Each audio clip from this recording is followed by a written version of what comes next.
Hi, welcome to the Peaceful Home. Today we're continuing our series on better bedtime, and I'm going to talk about laying down with your child to get them to go to sleep. Is that a good idea or a bad habit?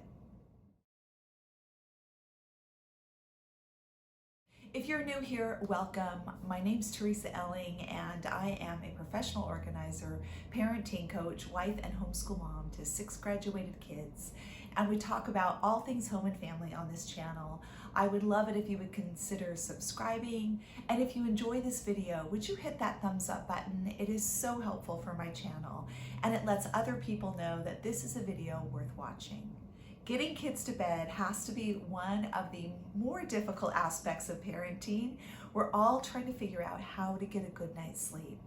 Parents will often ask me, should I lay down with my child? Should I have to lay down with my child to get them to go to sleep? Or, I lay down with my child every night, every nap, it's the only way they will go to sleep. I know this can be frustrating, and parents are looking for answers. I can only give you my own personal experience, plus the experience of the many families that I have coached. If you don't have children yet, or you're expecting one, this is when you're trying to make a decision of how you're going to do sleep with your new baby. And I'm not going to go into that here. I personally did not do sleep training. I nursed on demand. We did co-sleeping, and that worked really well for our family, but I know it doesn't work for anyone. There are some techniques that are sleep training that do not include the cry it out method, and that is what I would recommend if you feel you really need to do sleep training. I will list some resources below for that. Now, for most parents that are asking that question, should I keep laying down with my child? Is that good or bad? You're already in the habit. This means that this is already what you've been doing.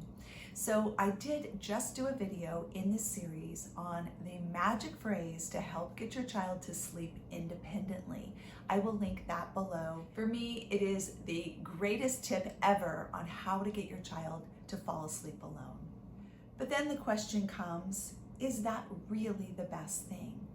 So here's what I think. I think that laying down with your child has so many benefits, and I'm going to mention those in just a minute. However, I don't think that you should feel trapped like that is the only way your child will fall asleep.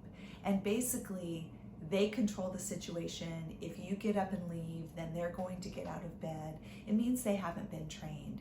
I also have a video that is 2 rules that your children need to follow for bedtime. So training for those 2 rules and using the magic phrase is a really great start. But let's say that you've completely trained your child to fall asleep on their own. Then what? I still believe you should lay down with your child to go to sleep. And here's why. It is one of the most important times for bonding with your child. It's a time when everyone's at rest, the lights are low or off, everyone's quiet, hopefully. We're going towards sleep. There's no other obligations, nothing else pressing, no other people around. This is a time just for quiet, relaxation, and connection with your child. I think it would be great to do a little series on the book How to Really Love Your Child by Ross Campbell. It's an amazing book. I will link that below in case you're interested in reading, or you could wait until I come out with the series. I always have so many ideas in my head, and I feel like I'm always telling you guys, I want to do this video and that video, and then I can't get to them fast enough.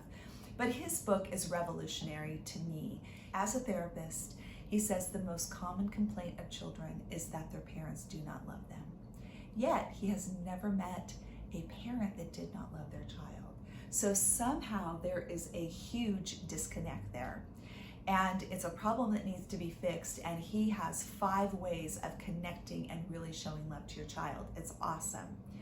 But one of those is focused attention. And we are so busy with our days. How often do we give commands, have conversations with our children, and we don't even look at them? We don't even get down at their level. Bedtime is a time when you can lay down with them face to face, look in their eyes, tell them how much you love them, tell them how proud you are, Tell them that you are amazed at how hard they're trying at X, Y, and Z, or that they persevered through something, or that they had a huge failure and they're willing to try something again, or that they were so kind to a sibling or a friend. It's just such a great time to connect, to build their self-esteem in authentic ways, as well as to disconnect from the flurry of activities, media, screens, people, in calming down and preparing to sleep. It's also a great time to really get to know your child. Take that time to ask them questions, to get to know them, to hear their hopes and dreams, their crazy thoughts, the things that they want to do that realistically you know they will probably never do, but you get to listen and cheer them on. If you have more than one child, the other benefit is this is one-on-one alone time. Even when you have two children in a room, if you're laying down with one, your time is focused on that one. And then maybe you switch over and you go lay down with the other one. If they're sharing a bed, you can stagger their bedtimes. I would suggest younger one first. Once they're asleep, you can bring in the older child, have some time alone to chat with them, and the younger child's asleep, so they're not even hearing your conversation. Now, if you feel this is a priority and you have the time to do this every night, that would be amazing. That time to just hear their heart, hear their concerns and worries, pray for them, pray with them, such a significant time. But a lot of times as parents, especially if you have more than one child, you might not feel like you can do that every night. Maybe you have 6 kids or more like I do, and I would try to hit 2 a night, and then the next night another 2, and the next night another 2. And so every 3 to 4 nights, everybody is getting some time with me or with Kevin in the evenings. You can also just make this part of your bedtime routine. We get on jammies, we brush teeth, we do whatever is on our checklist, and then if we are in bed on time, then we read together or whatever it is. It's important not to rush through this time. I would suggest that at least once a week, you lay down with them until they actually fall asleep. That just gives a good period of time where if there is anything they want to talk about, they know they're free to, but maybe you're just being silent. Maybe you're doing back scratches or back rubs, head scratches, whatever your child likes, to relax them and prepare them for sleep. Maybe at that point you're using the magic phrase and you're going to be exiting and allowing them to fall asleep independently while feeling completely safe and secure. If you have a child that is really struggling and cannot seem to fall asleep, even using the magic phrase, they really need you right there, then I would encourage you, once you've done your talking, then it's quiet time. You will lay with them, but they have to be completely quiet.